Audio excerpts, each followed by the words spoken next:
Good morning children. Today will continue our topic congruency of triangles. तो हम लोग कल कॉन्ग्रुएंसी समझ लेते कि कॉन्ग्रुएंसी एक्चुअली में होता क्या है। तो कोई भी दो प्लेन फिगर को हम लोग कॉन्ग्रुएंट कब बोल सकते हैं। उसके बाद हम लोग ट्रायंगल्स के बारे में बात किए थे। तो आज इस टॉपिक को आगे बढ़ाते हुए हम लोग समझेंगे कि जो कुछ प्रॉपर्टीज है जिसके चलते ट्रायंगल्स को कॉन्वर्ट किया जाता है, उसमें से सबसे पहला क्राइटेरिया आता है एस क्राइटेरिया। कल हम लोग नाम देखे थे, चार नाम देखे थे, SSS, SAS, ASA and RHS। ये चार क्राइटेरिया हम लोग देखे थे जिनको यूज करके हम लोग ट्रायंगल्स को कॉन्वर्ट कर सकते हैं या करेंगे। तो उसमें से सबसे पहला जो क्राइटेरिया है SSS क्राइटेरिया, यानी side side side. S represents for the side, so SSS means side side side।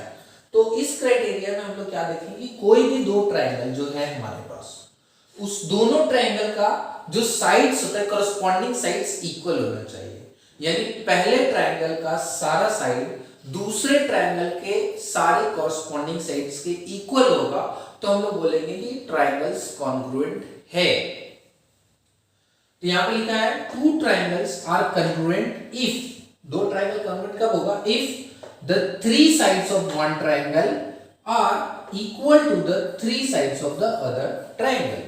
यानी कि दो ट्रायंगल कॉन्ग्रुएंट कब होगा, जब थ्री साइड्स, तीनों साइड पहले ट्रायंगल का आर इक्वल, वो इक्वल है दूसरे ट्रायंगल के तीनों साइड से।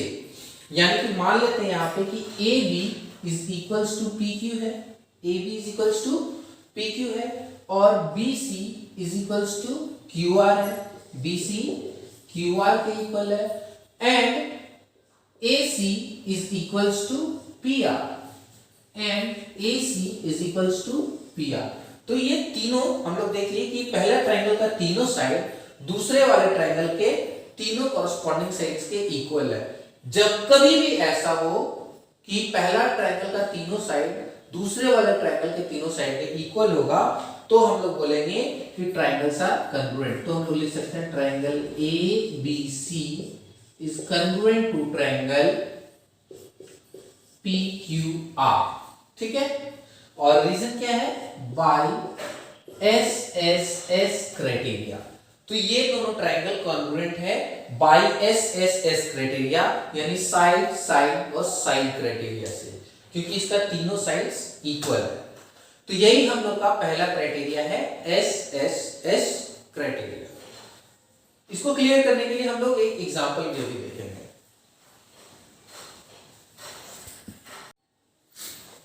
So coming to our example, here we have a figure. So in the given figure it is given that AD is equals to CD, AD CD के equal दिया हुआ है और AB BC के equal दिया हुआ है। तो हम लोग को AD CD के इक्वल दिया हुआ है, AB BC के इक्वल दिया हुआ है।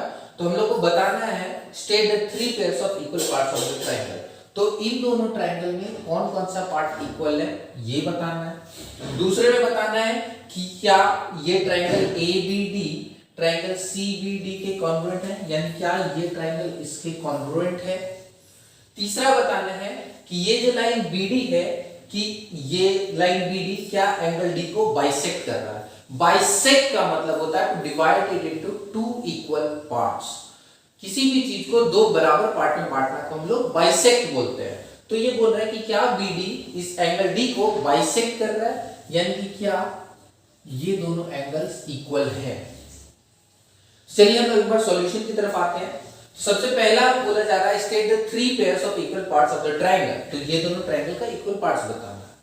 तो हम लोगों को क्वेश्चन में AD CD के इक्वल दिया हुआ है, AD equal to CD given है, साथ में AB BC के इक्वल दिया हुआ है, AB equals to BC this is also given. और हम लोग देख सकते हैं कि ये जो लाइन BD है ये ट्रायंगल ABD के लिए भी है और BCD के लिए भी, यानी ये जो लाइन BD है ये दोनों ट्रायंगल में कॉमन है। So we can write BD is equals to BD common. तो हम लोग को इन दोनों ट्रायंगल का तीनों साइड इक्वल मिल गया। State the three pairs of equal parts. So we have got the three pairs of equal parts. First का solution we have got now अब हम लोगों को पता है कि अगर किसी भी दो ट्रायंगल का तीनों साइड्स, तीनों कॉरस्पॉन्डिंग साइड्स इक्वल होगा तो दोनों ट्रायंगल क्या होगा, कॉन्ग्रुएंट होगा by S S S criteria.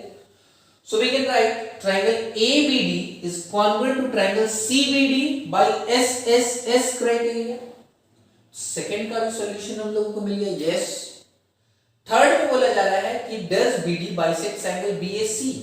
तो कल हम लोग पढ़े थे कि अगर कोई भी दो ट्रायंगल कॉन्ग्रुएंट है, कोई भी दो ट्रायंगल कॉन्ग्रुएंट है तो उसका सारा कॉरस्पॉन्डिंग पार्ट्स इक्वल होगा. इट मींस कि उसका सारा कॉरस्पॉन्डिंग साइड्स भी इक्वल होगा एंड सारा कॉरस्पॉन्डिंग एंगल्स भी इक्वल होगा. तो अभी हम लोगों ने प्रूव किया कि ये ट्रायंगल इसके कॉन्ग्रुएंट है, यानी कि इसका कॉरस्पॉन्डिंग साइड्स तो इक्वल है ही, साथ में कॉरस्पॉन्डिंग एंगल्स भी इक्वल होगा. तो इस पहले ट्रायंगल का angle ADB must be equals to angle CDB. ये एंगल इसके इक्वल होगा क्योंकि दोनों ट्रायंगल कॉन्ग्रुएंट है, और दो ट्रायंगल कॉन्ग्रुएंट होता है तो उसका कॉरस्पॉन्डिंग पार्ट्स इक्वल होता है. So we can write angle ADB is equals to angle CBD, और रीजन हम लोग लिखेंगे CPCT. CPCT का मतलब होता है corresponding parts of congruent triangle. अभी हम यही बोले थे कि दो ट्रायंगल कॉन्ग्रुएंट होगा तो उसका कॉरस्पॉन्डिंग पार्ट्स इक्वल होगा. उसको शॉर्ट में हम लोग एब्रिविएट करके लिखते हैं corresponding parts of congruent triangles.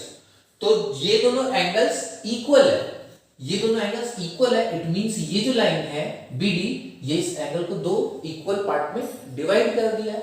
So we can write therefore BD bisects angle ABC. तो इस तरह से हम लोग कॉन्ग्रुएंसी का क्वेश्चंस के साथ डील कर सकते हैं and we can solve the questions accordingly. तो मेरे ख्याल से आप लोग सबको ये क्लियर हो गया होगा, किसी को कोई डाउट नहीं रहना चाहिए. और ये पहला क्राइटेरिया SSS क्राइटेरिया बहुत ही इजी है, आसान है. You all can solve it very easily. फिर भी आप लोगों के लिए अगर कोई डाउट होगा तो आई एम देयर, और फिर भी अगर आप लोगों को लगता है तो you can contact your respective teacher too. आप लोग ऐसे इस वीडियो को अगर रिवाइंड करके एक बार और देखेंगे तो आपका डाउट वैसे रहना नहीं चाहिए. Now from the part of your work for the day, आप लोग को जो हम ये एग्जांपल बताए हैं, ये एग्जांपल अपने कॉपी में कर लेना है. And from page number 149 do these that you need to solve today. So I feel everyone would have understood. Thank you everyone and have a nice day.